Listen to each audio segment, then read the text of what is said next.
இந்த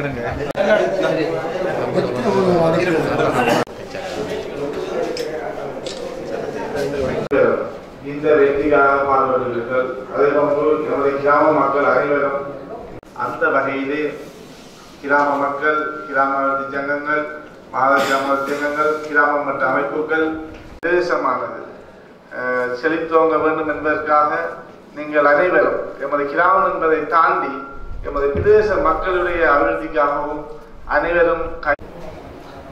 அனைவருக்கும் வணக்கம். அண்மையில் இடம்பெற்ற உள்ளூராட்சி மன்ற தேர்தலில் கோலப்பேட்டு வடக்கு வாகன பிரதேச சபை 4ஆம் வட்டாரம் அம்மந்தாவளி கிராம சேவை பிரிவின் முன்னிறுத்தி நான் இம்முறை உள்ளூராட்சி மன்ற தேர்தலில் களமிறங்கியிருந்தேன். அதன் அடிப்படையில் மக்கள் என்னை ஒரு உறுப்பினராக தேர்வு செய்திருந்தார்கள். பின்னர் கடந்த 20ஆம் தேதி வாக்களிப்பின் மூலம் பிரதேச சபை உறுப்பினர்கள் என்னை ஒரு தவிசாளராக தெரிவு செய்திருந்தார்கள்.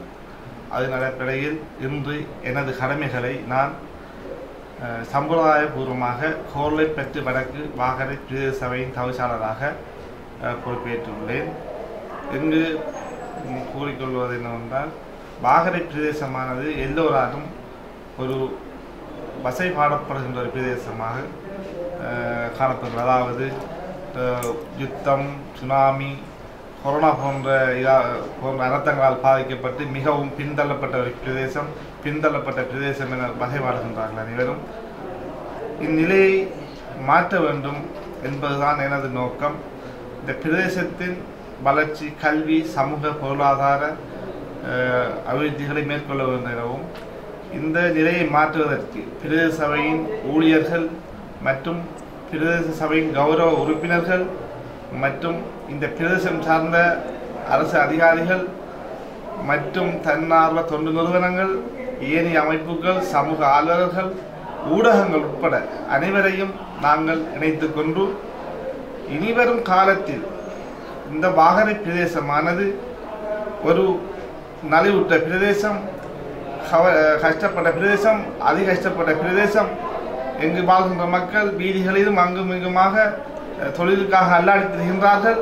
இது போன்ற பல விடயங்களை இங்கு வகைப்பாடுபவர்களை ஏற்றாற்போல் நாங்கள் இருக்காமல் இதனை மாற்ற வேண்டும் என்பதுதான் எனது அவாவாக இருக்கின்றது. இதற்காக நான் முதலீட்டாளர்கள் மற்றும் அரசு அதிகாரிகள் மற்றும் ஏனைய தன்னார்வ தொண்டு நிறுவனங்களை அழைக்கின்றேன். மக்களின் நிலையை மாற்ற வேண்டும் என்பதுதான் எனது அவாவாக இருக்கின்றது. இனிவரும் காலங்களில் யாருமே வாகரை பிரதேசமானது ஒரு கஷ்டப்பட்ட பிரதேசம் என்பதனை கூறக்கூடாது. சமூக, பொருளாதார, கல்வியில் மாற்றத்தை கொண்டு வர வேண்டும் என்பதுதான் எனது நோக்கமாக இருக்கின்றது.